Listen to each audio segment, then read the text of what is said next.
दोस्तों अज मां तव्हांखे हज़रत मखदूम सैदी मुसानी के बारे में कुछ तारीफ़ ॿुधाईंदुसि। हज़रत इमाम राज़ी फरमाइनि था, अगर कोई वली के शहर खां गुज़री वञे, उन शहर जो हर हिकु शख़्स उन जे नूर मां हिसो पाईंदो आहे। वादी में राण सूफ़ी पीरनि फ़क़ीरनि ऐं ओलिया जी धरती आहे। मेड़ तालक जे कच्चे वारे अलाइके जे बचाए बंद जे भरिसां मारूफ़ बुज़ुर्ग आहे, जंहिंजो सिंध धरतीअ ते मुख़्तलिफ़ सुञाणप आहे, जिते हज़ारे ला इलाज दराज़ ते अची कामिल जी निगाह फैज़ जे असर सां कैफ़ियत बदिलजी वञे थी। शफ़ा कामिल वठी सुकून ऐं एतमान हासिल कंदा आहिनि। इते उन्हनि जे ॾुखनि जो इलाज थी वञे थो। जेके आस्थान ते अखियूं पेर करे अचनि था, इलाज मरीज़ हकीमनि ऐं तबीबनि वटां इलाज थी अचनि था, पर आस्थान आलिया ते अची शफ़ा याब थी वञनि था। सदन फैज़ समुंड वांगुरु आहे। को गुलाम सदन बेपाया सखावत मां नाउमेद न मोटियो आहे।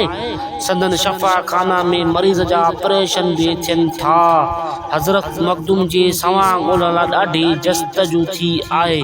किथां बि का मस्तनद रवायत न मिली आहे। बिल्कुलु रकमुल हरूफ हज़रत मखदूम सैदी मुसानी जे उर्स मुबारक जे जलसे में शरीक हुअसि त असांजे इलाइक़े जे हिकु वॾो जेदे आलिम, जेको हिकु मदबर अहले रुहान जो मालिक ऐं फैज़े वारे मुफ्ती करीम बख्श रहमतुल्लाह अलैहि जन ॿुधायो आहे त जीअं हज़रत मखदूम सैदी मुसानी जन शान ऐं मुतबो पंहिंजे मुर्शिद करीम ख्वाजा मोइनुद्दीन चिश्ती अजमेरी रहमतुल्लाह अलैहि जे फैज़े नज़र आहे। हज़रत मखदूम साहब सिलसिले चिश्तिया सां मनसलक आहिनि ऐं उन ई हक़ीक़त जे रोशनीअ हज़रत मंगसी साहब जन खे मदीना मुनव्वरा जी हाज़िरी दौरान आका करीम खां मिली हुई, जेका पाण उन जलसे अंदरि ॿुधाई ऐं अहले दिल वारनि बि ॿुधी पाण इन वसंदे यानी नए ॻोठ वारनि खे, जिते पाण अब्दी आरामी आहिनि, रक्षक गुलज़ार जन्नत बणायो ऐं अलाइके वारा उन कामिल पीर जा मशकूर आहिनि, जंहिं अलाइके में अची पंहिंजे खून जिगर सां इस्लाम जी आबारी कई। दुनिया जे डॉक्टरनि पारां ला इलाज बीमार 4 रातूं तरसंदा आहिनि। अल्लाह जल जलाल ऐं नबी पाक सल्लल्लाहु अलैहि वसल्लम जी शफ़क़तनि बरकतनि सां बुज़ुर्ग जे वसीले शफ़ायत मिले थी। जंहिं बि वक़्तु अल्लाह ताला जे प्यारे वलीअ जी ज़ियारत थी वञणु थींदो आहे, ईअं ई मालूम थींदो आहे त ॼण इरफ़ात जो मैदान आहे। हज़ारनि जी तइदाद में माण्हू दौरे दराज खां बुज़ुर्ग जी रहमत जी ककर जी छांवरी में रहनि था। ला इलाज मरीज़ बि उन जे ककर मां फैज़े थियनि था, दर्दनि मां शफ़ा हासिल कनि था। उन कामिल जे सदके दुनिया ऐं आख़िरत जी बहितरी बि नसीब थिए थी।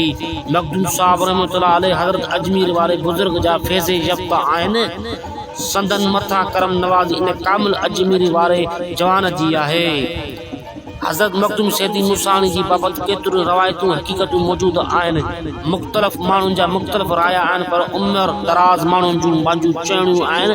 इमामनि चयो वञे थो त हज़रत मखदूम साहब 7 हिजरी सन में इराक मुल्क जे शहर बगदाद शरीफ़ जे नज़दीक काज़मीन अलाइके मां हिजरत करे उच शरीफ़ आया, जेको शहर वलियुनि जो मस्कन आहे।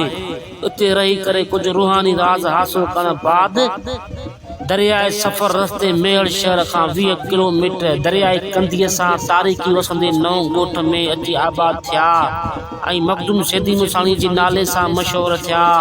ईअं बि कंहिं रवायत मुताबिक़ मखदूम साहब 7हीं इमाम हज़रत मूसा काज़म रहमतुल्लाह अलैहि जी फ़िश्त मां आहिनि, जंहिं करे खेनि उन पाक नाले जी निस्बत सां मूसाणी सॾियो वञे थो। वधीक मालूमात मिले थी संदन पहिरीं मज़ार मुबारक खीर ऐं चुन सां ठहियल हुई, जंहिं ते क़दीम दौर में ॾाचुनि जो खीर मज़ारनि ऐं मस्जिदनि जी तइमीर जी इस्तेमालु थींदो रहियो। महान सैलाब दौरान बि संदन मज़ार मुबारक महफ़ूज़ रहंदी आई।